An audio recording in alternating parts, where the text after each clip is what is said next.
Our stock of the day, or it is the retailer JB Hi-Fi. It's out with a sales update in line with its own expectations in what it's calling a challenging and competitive retail market. Quarterly comparable sales down 0.3% in Australia, up 2.9% in New Zealand, interestingly enough, with Good Guys sales down 0.8%. Over the year to date, sales up 0.5% on a total basis at its business in Australia, and we can see it has come off today as a result, almost 4%. And I mentioned those other retailers at the same time, given the challenge they're facing. So Daniel, what's your view then on what you've heard from JB Hi-Fi? Yeah, look, Andrew, not too surprised from JB Hi-Fi, and I think overall it probably has been taking industry market share from the likes of your Harvey Normans and smaller kind of electrical goods players, because they have been showing resilience in their main brand. Obviously, the Good Guys is a little bit different in the larger white label goods, or white goods, sorry. So that, I don't think the weakness there was too unexpected, that the 8% like-for-like decline, that's consistent with what it's been showing. But when I think about JB Hi-Fi, and we spoke about this not too long ago on the call, what I'm really concerned about is the structure, I guess, of their cost base, and particularly what we're seeing around rents, because lease expenses have been lower as a percentage, obviously since COVID, and we know JB has bargaining power, but I see that as a threat to their business going forward. Centre Group and Vicinity are showing, a bit more of a clawback in what they're showing in rental power versus their leasees. So that's just one thing I'm concerned about. It's got higher than long-term average margins right now, and that's why I wouldn't want to be in the stock. And obviously a top-line slowdown would be an exacerbation for that. So still, after today's update, I'm bearish. I was bearish last time we spoke, and I think the recent strength was really on a reversal of short positions after that report, where there was an earnings decline, but not by as much as some analysts were expecting. So I still think the stock's probably a little bit overvalued for my liking. I'd prefer not to be in it right now, but as we all know, they're very strong business, great quality business, but just at the wrong price for me. Any other retailers you'd be in at the moment?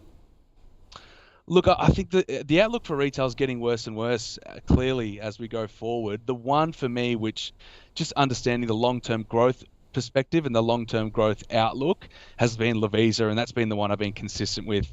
Andrew, it was the one where we went through the retail Armageddon in October last year, where the stocks were getting sold down heavily. That was my key pick, and I'd say even though the expectations are great, they actually have the pipeline to deliver that over the long term. So that's the one I'm actually most comfortable with, which I would say not many people are at the moment. All right. So would you be selling JB?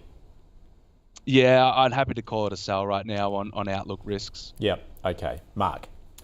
Yep, I agree. Sell, absolutely. Not because it's not a great company, but consumer discretionary is run really hard. I think we're probably going to see some short-term, medium-term weakness in those. We've also had a few of the banks report today, or update today, and CBA and Judo and things, and Yep.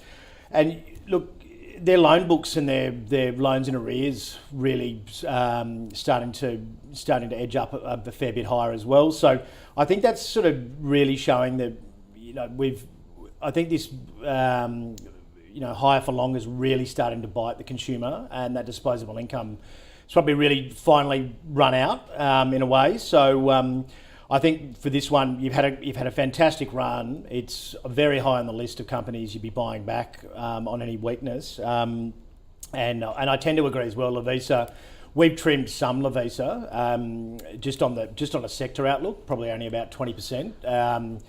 But and we'll be just running essentially a stock-specific risk management plan for the rest of that position. But I think broadly there is a whole load of downside on these consumer discretionary stocks, and I think when the market rallied 1.5% the other day on the hope of rate cuts, people have actually going to realise that rate cuts, like the catalyst for rate cuts, is not necessarily a good thing. It's usually softening economy, softening demand. So.